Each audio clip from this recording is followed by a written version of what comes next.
Iya, Pak. Oh ya, silakan present gantian ya. Kan kita seperti yang sudah saya sampaikan masih punya hutang dua kali bertemu tatap muka ya. Ya walaupun kalau diskusinya lebih enak pakai WhatsApp grup kelihatannya, tapi kita dituntut untuk tatap muka tiga kali sebelum dan sesudah UTS. Nah, karena kita baru satu kali, masih punya utang dua kali ya. Silakan gantian dua grup berarti ya hari ini ya.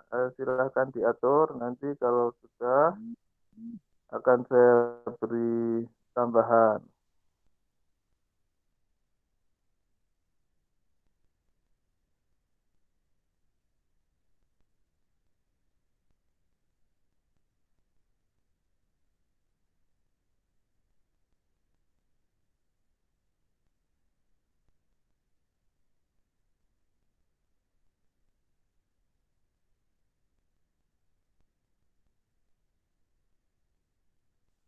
Kelas mana dulu ini yang mulai?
Ya, tadi sudah terlihat tapi hilang lagi.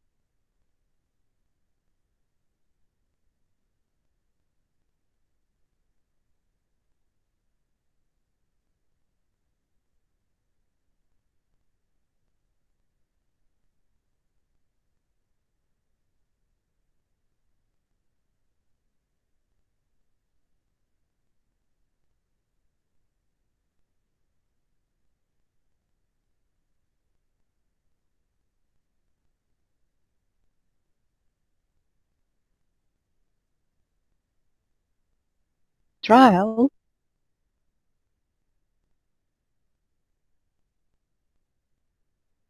trial,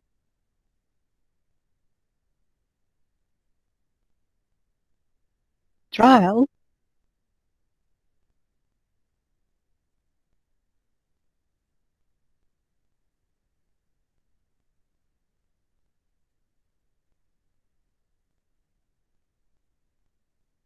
trial,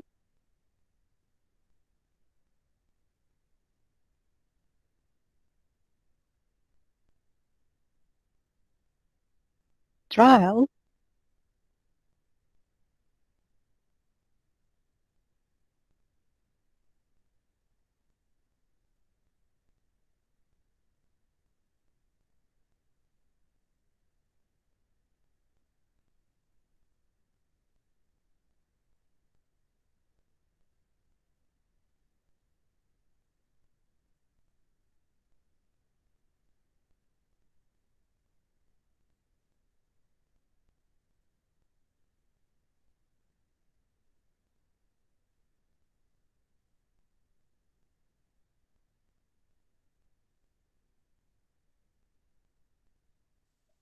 Halo, gimana ini?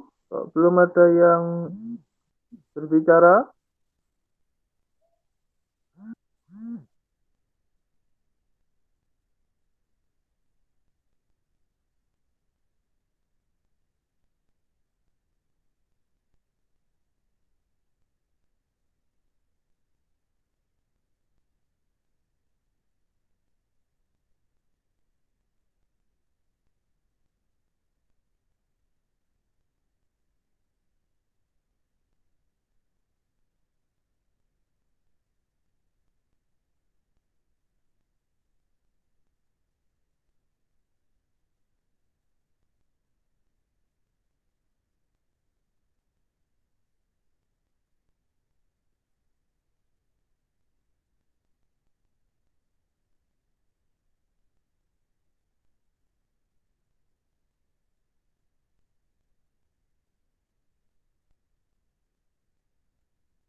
Mungkin bisa anak kelas A dulu yang presentasi, soalnya ini laptopnya masih ada kendala.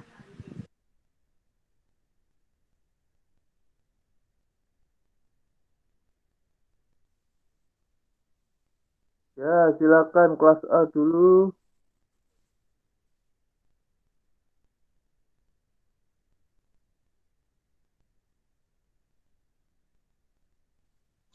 Iya Pak, sebentar masih dalam proses.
Assalamualaikum warahmatullahi wabarakatuh. Waalaikumsalam. Waalaikumsalam warahmatullahi wabarakatuh. Di sini kelompok kami akan menjelaskan tentang pemikiran ekonomi Islam Ibnu Khaldun.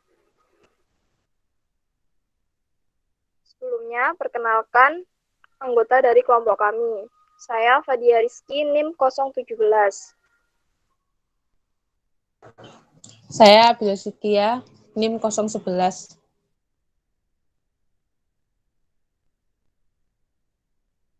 Saya Nurul Ilmi, NIM 019. Dan yang terakhir saya Muhammad Renal Faroni, NIM 005. Dan saya Helirana, NIM 015.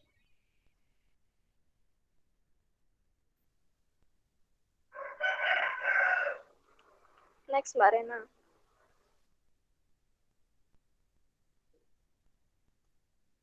Yang pertama adalah tentang biografi Ibnu Khaldun.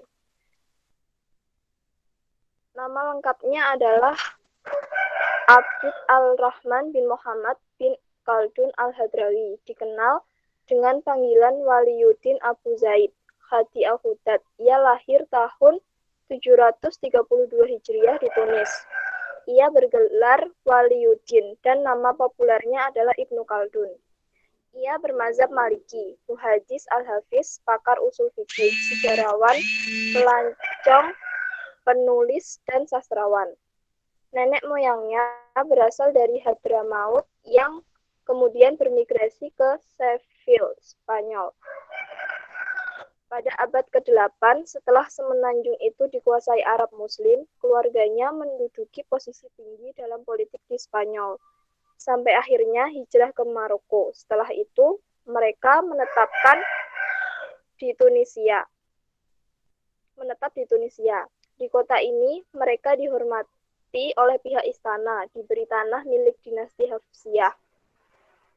Latar belakang keluarga dari kelas atas ini rupanya menjadi salah satu faktor penting yang kemudian mewarnai karir hidup Ibnu Khaldun dalam politik sebelum ia terjun sepenuhnya ke dunia ilmu. Tokoh ini meninggal dunia secara mendadak di Kairo pada tahun 807 Hijriah dan dimakamkan di kuburan kaum Sufi di luar Bab al-Nasr. Next.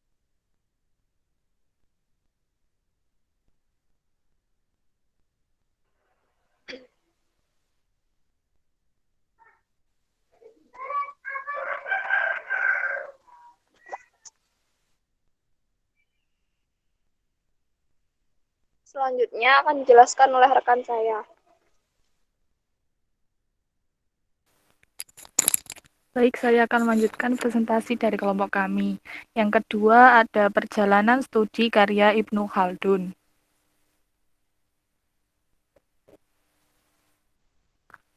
Nah, perjalanan studinya, Ibnu Khaldun dibesarkan dalam keluarga ulama dan terkemuka. Dari ayahnya, ia belajar ilmu qiraat. Sementara ilmu hadis, bahasa Arab, dan fikih diperoleh dari para gurunya, Abu al-Abbas al-Qasar dan Muhammad bin Jabir al-Rawi. Ia juga belajar kepada Ibnu Abd al-Salam, Abu Abdullah bin Haidarah al-Sibti, dan Ibnu Abd al-Muhaimin. Kemudian memperoleh ijazah hadis dari Abu Abbas al-Zamawi, Abu Abdullah al-Ili, Abu Abdullah Muhammad, dan lain-lain. Ia pernah mengunjungi Andalusia dan Maroko. Di kedua negara itu, ia sempat menimba ilmu dari para ulama, antara lain Abu Abdullah Muhammad al-Mukri, Abu al-Qasim Muhammad bin Muhammad al-Burji, Abu Qasim al-Syarif al-Sibti, dan lain-lain. Kemudian Ibnu Khaldun mengunjungi Persia, Granada, dan Tilimsin. Dalam usia muda, Ibnu Khaldun sudah menguasai beberapa disiplin ilmu Islam klasik, termasuk ulum akliyah, yaitu ilmu-ilmu kefilsafatan, tasawuf, dan metafisika. Di bidang hukum, Ibnu Khaldun mengikuti mazhab Maliki. Di samping itu, semua Ibnu Khaldun juga tertarik pada ilmu politik, sejarah, ekonomi, geografi, dan lain-lain.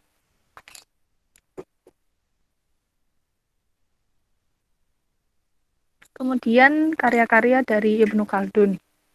Karya Ibnu Khaldun termasuk karya-karya yang monumental.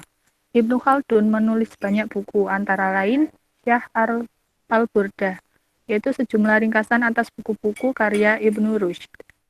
Sebuah catatan atas buku mantik, ringkasan atau mukhtasar, kitab Al-Mahsul karya Fakhr al-Din al-Razi, atau disebut usul fikih. Sebuah buku lain tentang matematika, sebuah buku lain tentang usul fikih, dan buku sejarah yang sangat dikenal luas.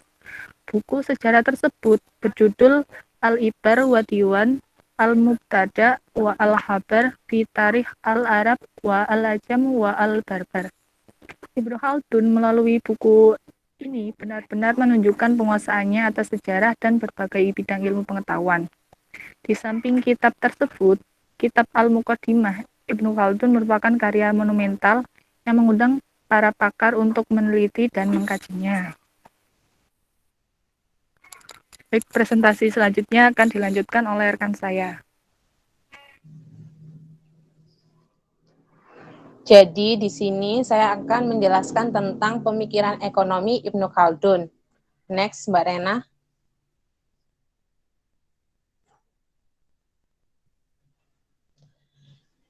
Ibnu Khaldun itu mempunyai pemikiran ekonomi, salah satunya adalah persoalan ekonomi.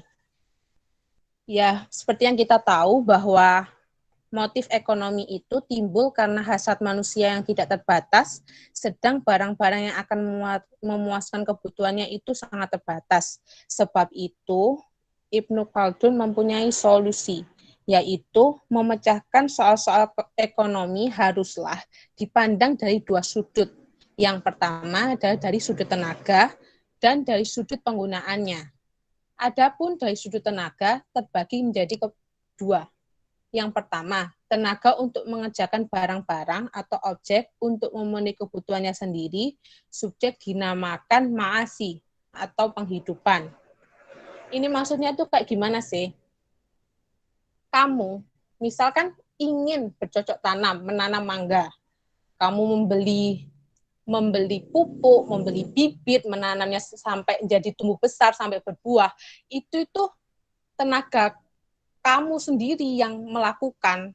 Dan jika nanti panen, mangganya itu juga untuk dirimu sendiri, bukan kamu berniat untuk memperjualbelikan. Yang kedua adalah tenaga untuk mengerjakan barang-barang yang memenuhi kebutuhan orang banyak atau masalah subjektif, dinamakan tamawul atau perusahaan. Jadi itu kayak kamu mendirikan sebuah perusahaan, misal kamu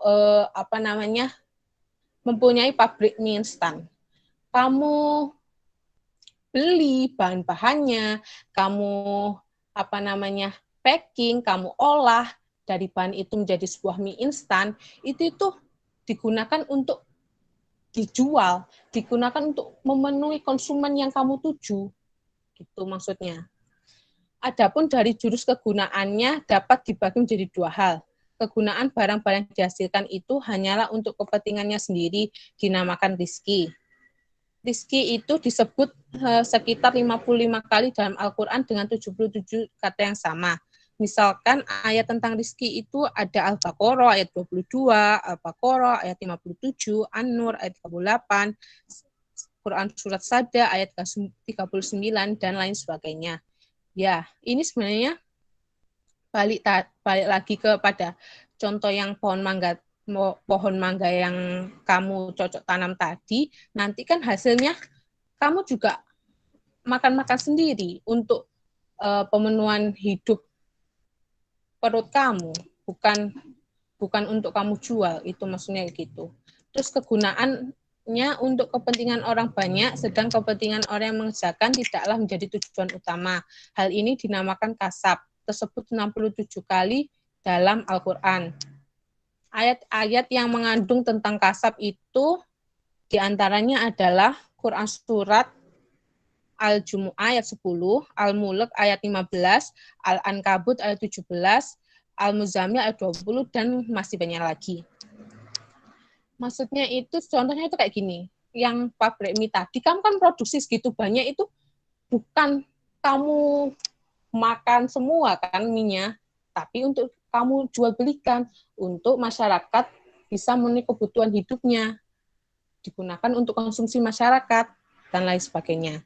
Dan kasab itu dapat diartikan sebagai bisnis, tapi tentunya dalam ekonomi Islam tidak semua aktivitas produksi itu diperbolehkan. Hanya aktivitas produksi yang halal saja yang diperbolehkan. Islam itu juga memandang bahwa barang dan jasa itu harus memiliki nilai guna jika mengandung maslahah. Artinya memberikan berkah dan artinya memberikan manfaat bagi dirinya sendiri maupun orang lain. Dengan demikian, seorang muslim itu harus termotivasi untuk memproduksi barang dan jasa yang memiliki maslahah. Bukan berbisnis alkohol, miras yang tidak mempunyai manfaat sama sekali. Lalu, kita juga harus berbisnis itu mencari ridhonya Allah. Mencari agar kita bekerja itu sambil beribadah. Dengan begitu kan nilai maslahahnya lebih terasa. Di samping itu juga, kasab itu juga mempunyai manfaat untuk mengurangi pengangguran. Kan karena kita berbisnis, otomatis lapangan pekerjaan itu semakin luas. Otomatis banyak orang-orang yang memiliki pekerjaan. Dan sehingga tidak banyak orang yang kelaparan, pengangguran, dan lain sebagainya. Selain itu juga, kasab juga dapat meningkatkan perekonomian pemerintah. Jika bisnis yang kita bangun itu maju, maka juga dapat meningkatkan pendapatan dari negara tersebut. Lalu next Mbak Rena.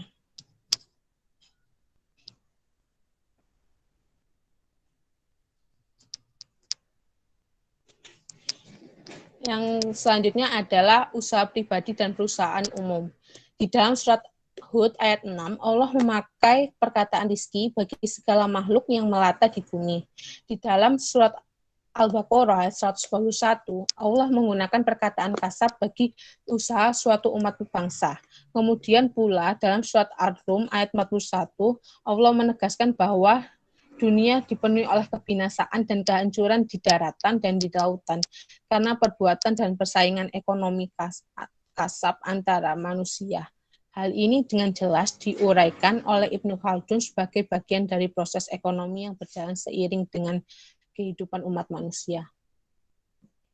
Maksudnya itu, surat Al-Hud itu, rizki kan enggak semuanya tentang uang.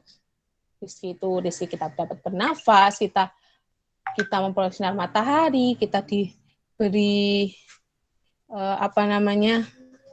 diberi hidup, diberi umur panjang, itu maksudnya. Kalau surat Al-Baqarah itu kasab bagi usaha suatu umat bangsa. Kalau jadi kan ya bicara tentang bisnis tadi, jika banyak orang yang bisnis, maka perekonomian dari negara tersebut juga akan meningkat. Kalau surat Ar-Rum, maksudnya kebinasaan dan kehancuran di daratan dan lautan itu karena perebutan dan persaingan ekonomi, itu maksudnya adalah kan jika kita berbisnis, tidak semua bisnis antara perusahaan satu dengan perusahaan yang lain itu memakai cara yang sehat dan baik. Pasti juga ada yang namanya perusahaan itu melakukan cara-cara curang seperti penimbunan, memakai barang-barang yang tidak baik gitu. Jadi hal tersebut tidak diperbolehkan. Bagian ke-1 dari kedua sudut itu, ma'asi dan rizki hanyalah diperuntukkan bagi kebutuhan diri sendiri. Kalaupun ada perdagangan, hanyalah dijalankan secara tukar-menukar atau natural birsaf antara orang yang membutuhkan barang-barang. Itu maksudnya itu kan zaman dulu kan masih zamannya sistem barter ya. Kalau kamu punya sawah, kamu nanam padi sendiri, nanti hasilnya panen itu juga kamu konsumsi sendiri, dan lain sebagainya. Lalu jika kalau kamu ingin, kan hasil panenmu tadi kan padi. Kalau kamu pengen kentang, kamu harus melakukan barter pada orang yang punya kentang. Tuh. Lalu yang tetapi bagian kedua dari kedua sudut itu, tamawul dan kasab, sudah merupakan usaha ekonomi. Bagi pengusaha, bukan barang itu yang diperlukan, tapi nilai dari pekerjaan atau barang yang dikerjakan itu. Dalam bagian ini, ekonomi sudah menginjak pada zaman modern, bukan lagi tukar-menukar barang, tetapi berjual beli atau seumpamanya. Jadi, maksudnya adalah semenjak ada alat tukar uang, barter itu sudah tidak dipergunakan lagi karena lebih efisien menggunakan alat tukar, yaitu uang itu sendiri. Ya. Selanjutnya akan dilanjutkan oleh teman saya. Terima kasih.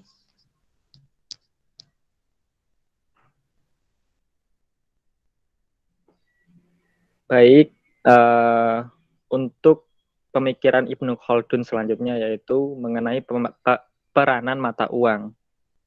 Di sini Ibnu Khaldun meramalkan bahwasanya peranan mata uang emas dan juga perak akan mengambil tempat yang terpenting di dalam perekonomian dunia.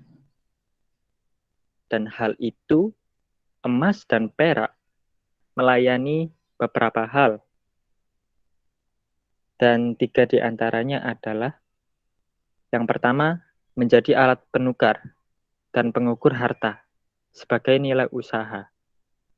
Untuk yang kedua, menjadi alat berhubungan seperti deviation atau qoniah. Dan yang ketiga, menjadi alat simpanan di dalam bank-bank atau yang disebut zakirah. Hal tersebut merupakan analisa dari Ibnu Khaldun bahwasanya emas dan perak baru merupakan dinar dan dirham. Dia sudah mengetahui bahwasanya dengan secepatnya dunia akan meninggalkan zaman tukar-menukar. Tukar-menukar dengan barang.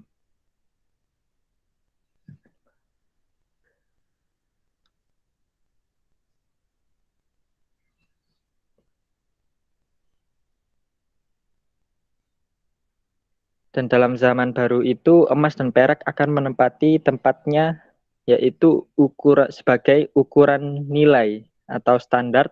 Mungkin ada waktunya juga harga itu diganti dengan kertas sebagaimana yang terjadi pada zaman kita sekarang.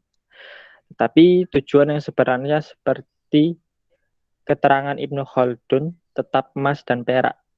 Tiap-tiap uang kertas yang dicetak mesti ada jaminan emas atau perak di dalam bank. Monggo bisa next.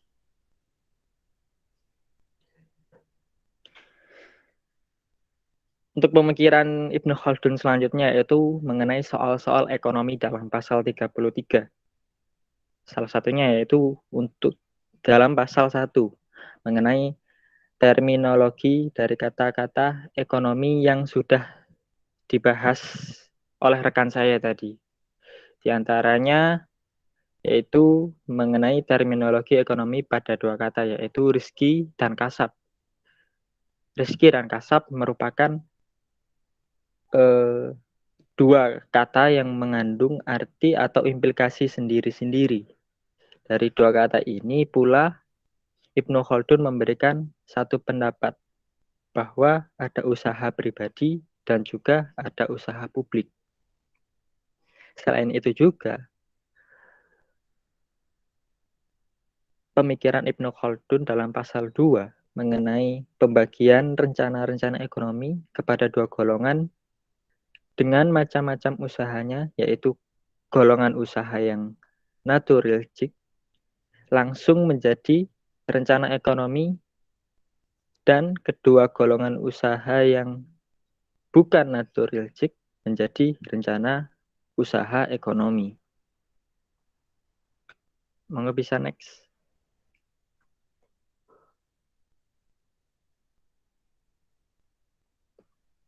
Untuk yang selanjutnya yaitu pasal 3 sampai dengan pasal 7.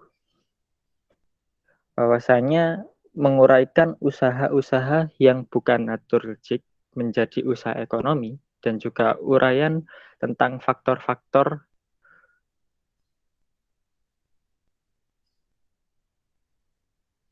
uraian yang ada pengaruhnya dalam ekonomi sebagai contoh yang real diajukan oleh Ibnu Khaldun adalah faktor sosiopolitik sebagai lingkungan sosial politik yang melingkupi kehidupan sebuah masyarakat.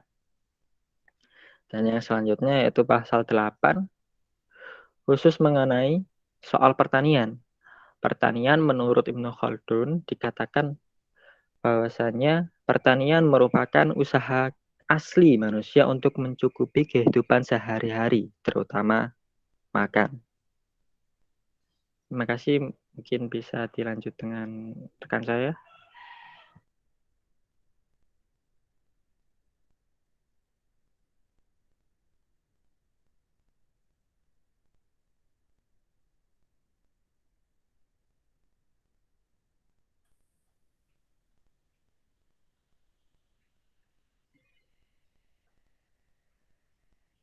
Kemudian untuk selanjutnya yaitu soal-soal ekonomi dalam pasal 33. Yang dimaksud dalam pasal 33 ini di dalam bukunya Ibnu Khaldun yang berjudul Muqaddimah. Jadi di pasal 9 sampai dengan pasal 15 ada 7 pasal, yaitu mengupas tentang soal-soal perdagangan di dalam berbagai segi. Pada bagian ini dikemukakan pengertian perdagangan yang kemudian oleh Ibnu Khaldun diterjemahkan dengan ilustrasi sebagai berikut. Perdagangan atau al-tijarah adalah perputaran pekerjaan dengan terjadinya pertumbuhan harta dengan pembelian secara seimbang, baik dengan harga yang murah maupun mahal, yang berlangsung secara keseharian seperti jual beli kambing atau hewan dan lain-lain. Kemudian dalam pasal 16 sampai dengan pasal 33 memberikan analisa tentang soal perusahaan di dalam segala bagiannya. Prinsip-prinsip yang dikembangkan antara lain prinsip produksi, perlibatan jasmani dan pemikiran atau rohani, pemenuhan kebutuhan umum, dan untuk kepentingan orang banyak atau kemakmuran bersama.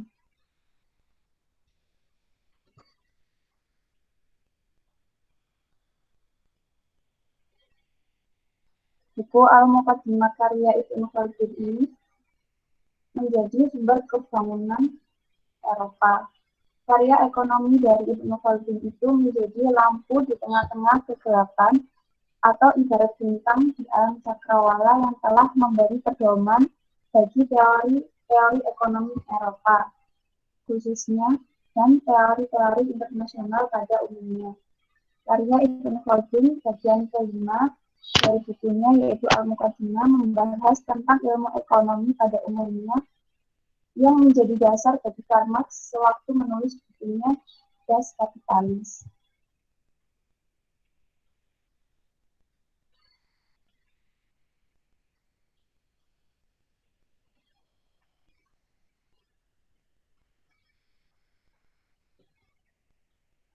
Sekian dari presentasi kelompok kami. Mungkin ada yang ingin ditanyakan.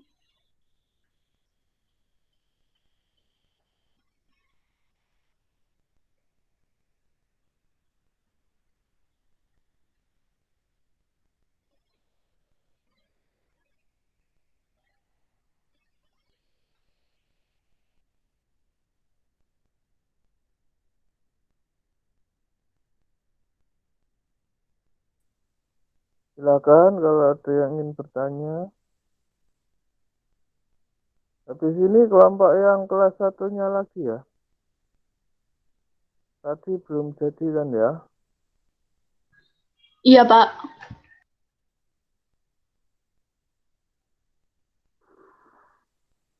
Untuk kelompok yang donat warna pink ini, apa tadi? Tolong sumbernya dikasih ya.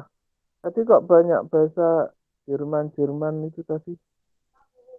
Coba saya pengen tahu sumbernya, nanti tolong dikasih tautan di slide belakangnya itu ya.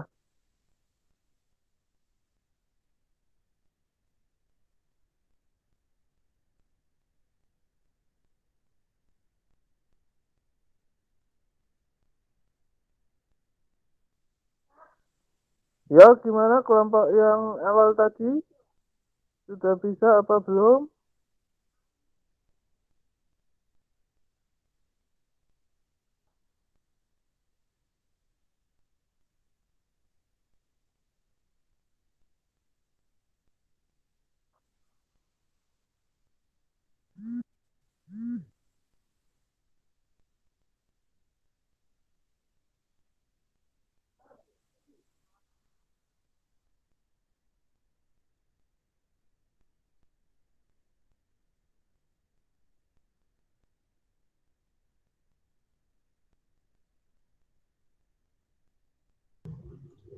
Sudah, Pak. Dimulai.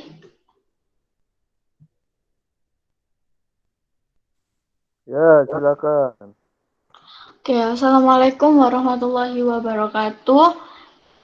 Kami dari kelompok pertemuan ke-13 akan mempresentasikan pemikiran ekonomi Islam Ibnu Khaldun.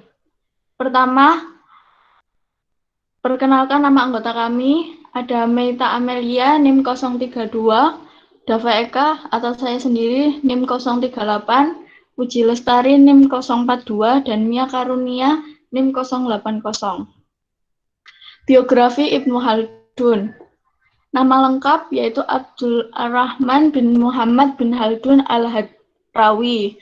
Lahir di Tunisia 27 Mei tahun 732 Hijriah atau 1332 Masehi dan wafat di Kairo 19 Maret tahun 808 Hijriah atau 1406 Masehi. Ibnu Khaldun merupakan sejarawan dan bapak ekonomi Islam penghafal Al-Quran, serta ahli politik Islam karena pemikiran ekonomi yang logis dan realistis. Ibnu Khaldun berasal dari keluarga Hadromat Yaman, dikenal sebagai keluarga yang berpengetahuan luas dan menempati jabatan strategis di pemerintahan. Karya yang paling terkenal yaitu Al-Muqaddimah. Pemikiran ekonomi Islam Ibnu Khaldun. Yang pertama yaitu teori produksi. Tabiat manusia dari produksi. Maksudnya bahwa manusia sebagai pelaku ekonomi harus bisa melakukan produksi untuk mencukupi kebutuhan hidupnya. Dan produksi berasal dari tenaga manusia. Yang kedua, organisasi sosial dan produksi.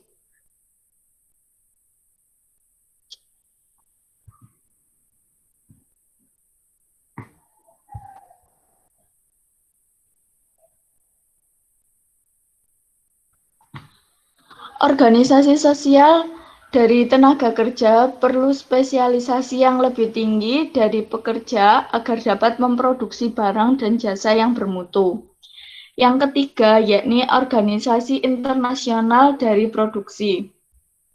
Semakin banyak organisasi internasional yang aktif, maka semakin banyak produksinya sehingga dapat meningkatkan kesejahteraan rakyat. Selanjutnya akan dilanjutkan kelompok kami.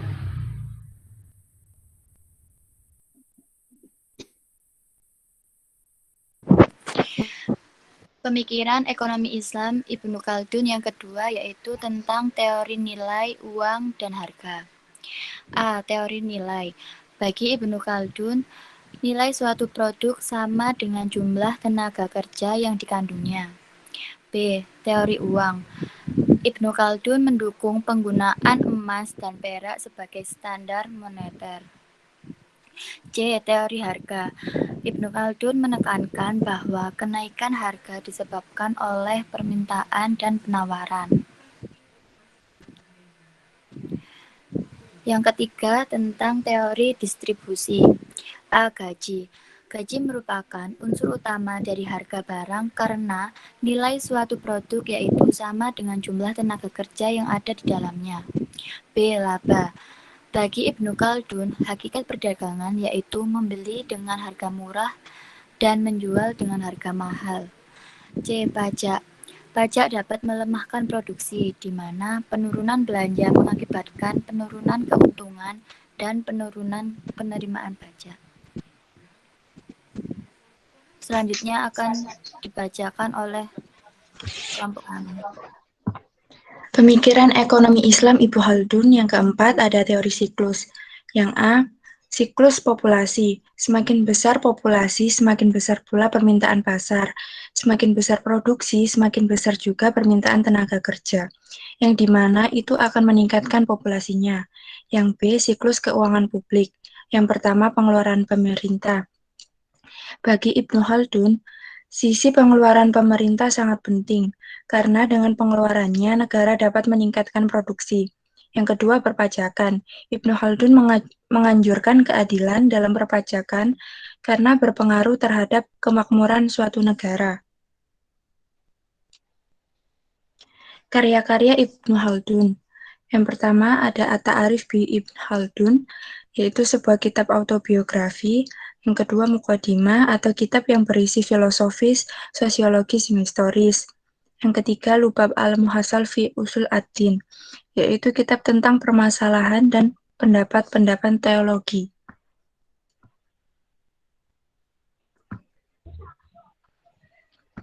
Selanjutnya adalah kesimpulan. Ibnu Khaldun dikenal sebagai bapak sosiologi dan bapak ilmu ekonomi karena banyak teori ekonominya yang mendahului Adam Smith. Artinya, ia lebih dari 3 abad mendahului para pemikir barat modern. Secara sederhana, Ibnu Khaldun mengajukan beberapa teori ekonomi antara lain teori produksi yang terdiri dari tabiat manusia dan produksi, yang terdiri organisasi sosial dan produksi serta organisasi internasional dan produksi. Ia juga mengemukakan teori tentang nilai, uang, dan harga, teori tentang distribusi yang terdiri dari gaji, laba, dan pajak, serta siklus yaitu siklus populasi dan siklus keuangan publik.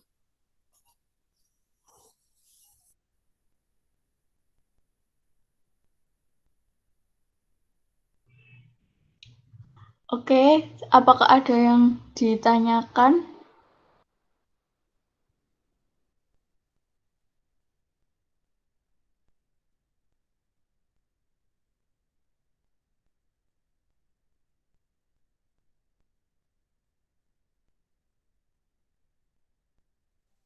Ya, silakan kalau ada yang ingin bertanya.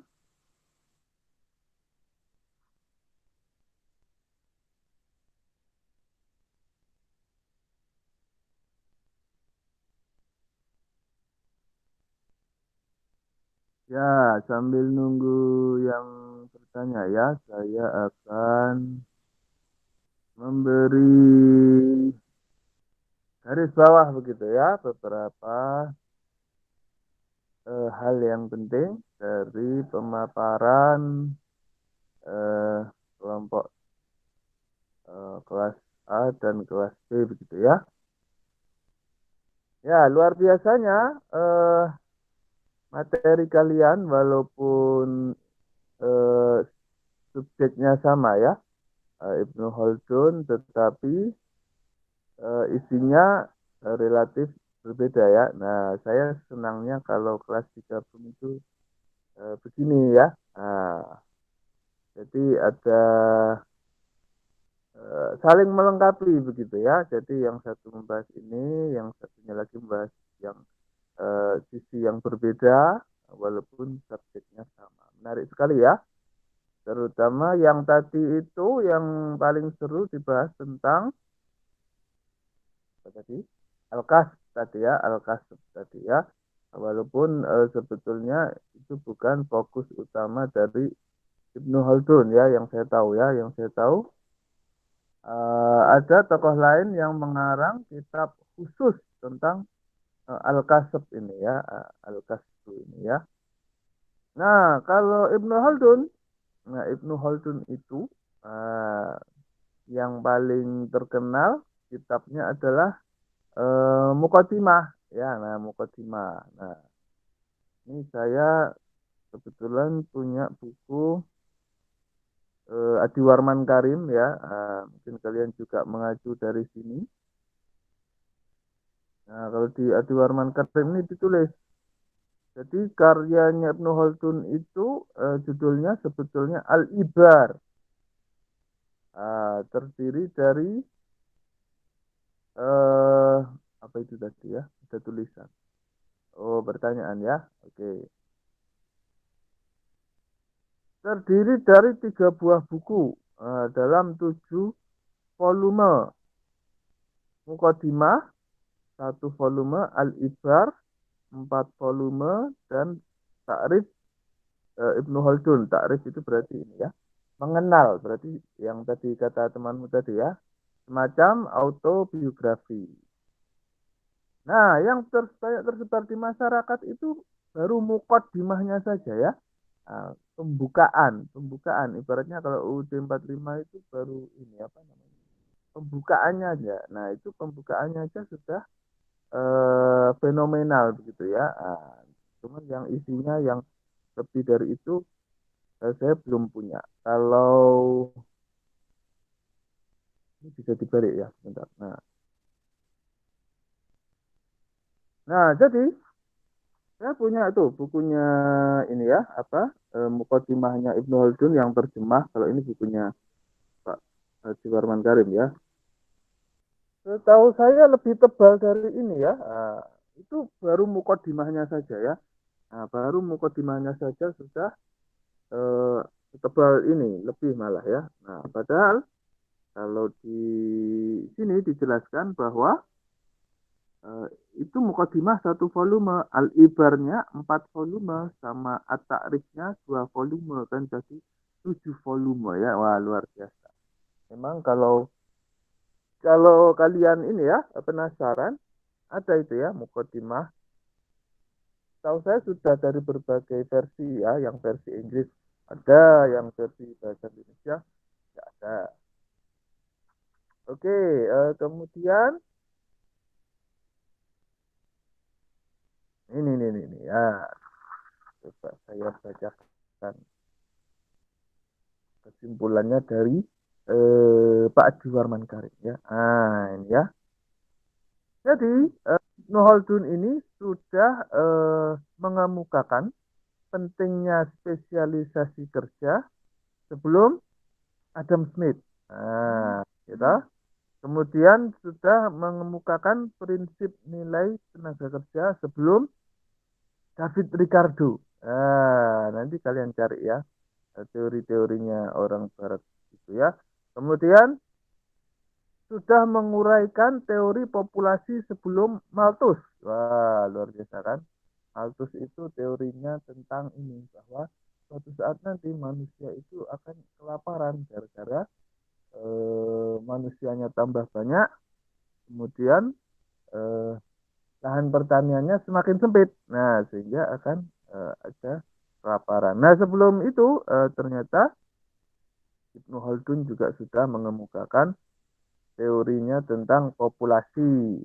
Walaupun beliau kalau yang saya baca sih tidak mengatakan bahwa nanti akan kelaparan gitu, enggak, tapi memang ada pergerakan populasi. Nah, kemudian Ibnu Khaldun juga sudah menandaskan perannya negara dalam perekonomian sebelum Keynes. Nah, Keynes ini kan bapak teori ekonomi yang sangat terkenal ya, sampai dia punya mazhab sendiri namanya mazhab Keynesian. Nah, mazhab Keynesian. Nah, ya. Wah, luar biasa kan? Berarti sudah banyak sekali ini pemikirannya Ibnu Khaldun jauh sebelum pemikiran orang-orang barat. Nah, seperti itu.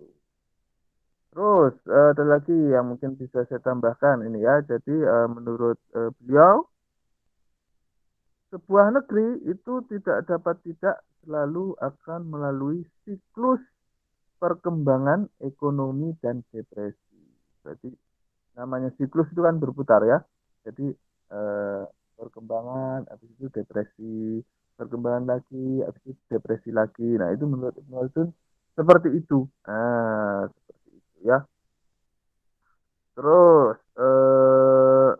sama tadi ya yang seperti dikemukakan dua kelompok tadi ya, yang penting untuk digarisbawahi pendapatnya Ibnu Khaldun adalah bahwa beliau juga mendukung ini apa dinar dan dirham. Nah, ya toh ini kan sudah sangat berhubungan dengan apa yang kita bahas di pelajaran makro Islam. Nah, ya kan?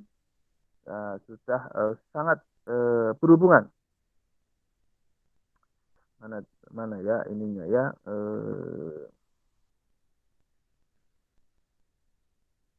kata-katanya tadi.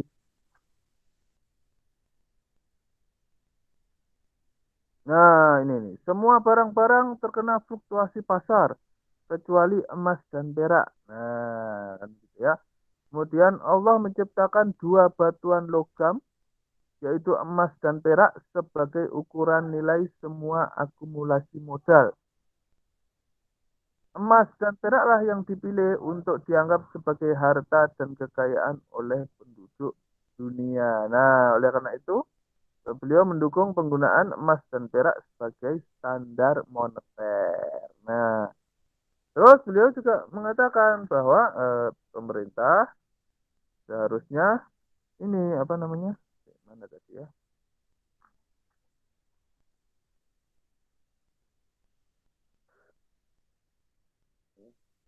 Tidak menciptakan uang terlalu banyak. Jadi harus seimbang. Nah, uang berasal dari perekonomian dan harus kembali ke perekonomian. Ya kan sama kan? Berarti beliau sebetulnya sudah mengemukakan teori tentang inflasi ini ya. Karena beliau mengatakan ini jangan menciptakan uang. Nah, jangan menciptakan uang. Nah, uang beredar di antara penduduk dan penguasa, beredar pulang dan pergi. Jika penguasa menyimpan untuk dirinya sendiri, penduduk tidak akan menikmatinya. Berarti apa? Berarti sumber daya finansial itu tidak boleh idle atau tidak boleh diam, harus diputar. Nah, seperti itu. Beda, apalagi ya? Nah, kemudian beliau juga mengemukakan sebuah embrio teori perdagangan internasional dan juga apa tadi spesialisasi dalam bekerja kan begitu ya. Juga beliau mengemukakan suatu teori yang menjadi cikal bakal supply demand ya ta. Terus tadi saya tidak tahu tadi temanmu nemu dari mana ya. Katanya tadi ini apa? Menginspirasi Karl Marx dalam menciptakan gas kapitalis. Itu juga. Kayaknya itu ini juga ya menarik juga ya tentang menginspirasi Karl Marx. Ya, walaupun tentu saja kita berbeda kan ya sudah pernah kita bahas ya tentang perbedaan sosialisme, komunisme dan ekonomi yang Islami. Seharusnya kalian masih ingat ya, itu di pelajaran filsafat kalau tidak salah ya. Nah, oke. Kayaknya itu saja ya. Terus, oh ya satu lagi ini apa? Tenaga manusia itu adalah yang utama untuk bisa melakukan produksi. Ya.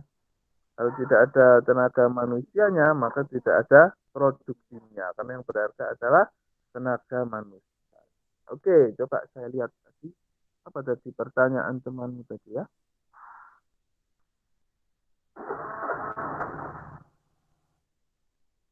Oh, Rafiko.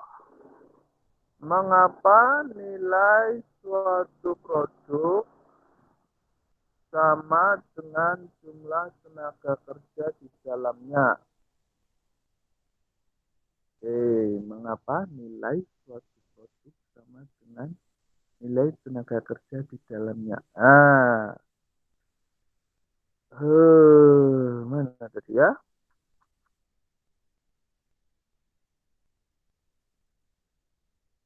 Jadi begini ya,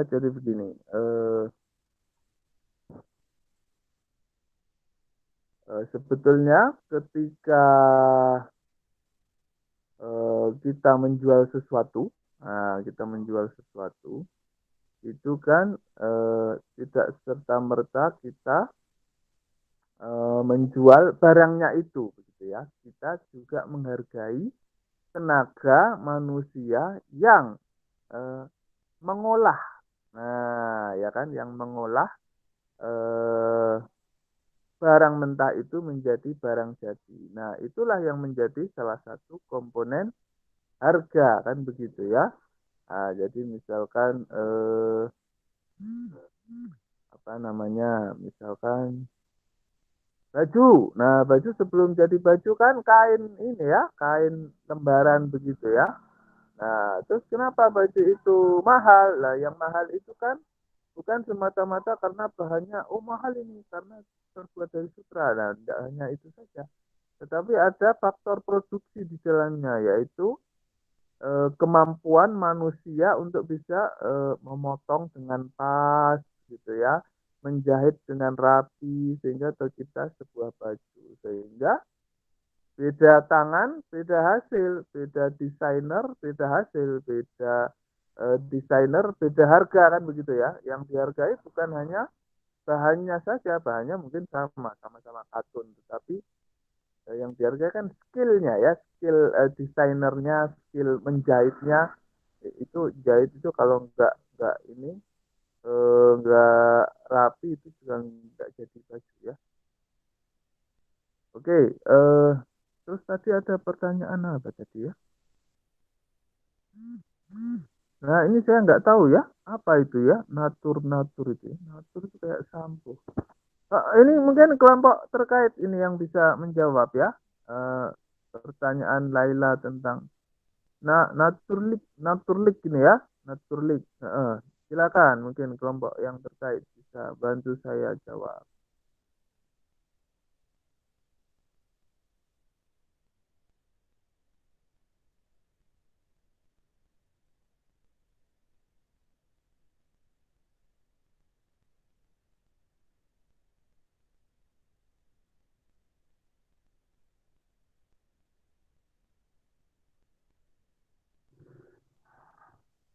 Atau begini saja ya, begini deh, apa namanya, bikin kelas besar, kelas WA besar. Nah, ini kan kalau kelamaan meet begini kan HP panas tuh ya, apalagi baterai saya juga sudah menipis, mau habis ya. Nanti diskusnya kita lanjutkan di grup WA saja ya, pakai grup besar, grup 2 kelas begitu gabung. Kalau ada pertanyaan kita diskus di situ ya. Kalau Google Meet-nya kita akhiri dulu untuk menghemat kuota. Nah, begitu kan? Oke, gitu ya, cocok ya. Halo, halo. Iya, Pak. Oh iya. Ya, Pak. Ya, gitu ya. Kita akhiri dulu. Terima kasih atas presentasinya. Nanti untuk diskusnya kita sambung di grup WA ya. Bikin grup besar saja nggak apa-apa. Grup gabungan. Nanti masih ada pertanyaan tadi temanmu tadi ya, nanya tentang natur tadi ya. Nah, ya, kita bahas di grup saja. Kita akhiri kelas yang di Meet ini. Subhanakallahumma wa bihamdika asyhadu an la ilaha illa anta astaghfiruka wa atubu ilaik. Terima kasih. Nanti tolong kalau sudah jadi rekamannya saya di share linknya ya. Mohon maaf kalau ada kekurangan. Wassalamualaikum warahmatullahi wabarakatuh. Waalaikumsalam warahmatullahi wabarakatuh. Terima kasih, Pak.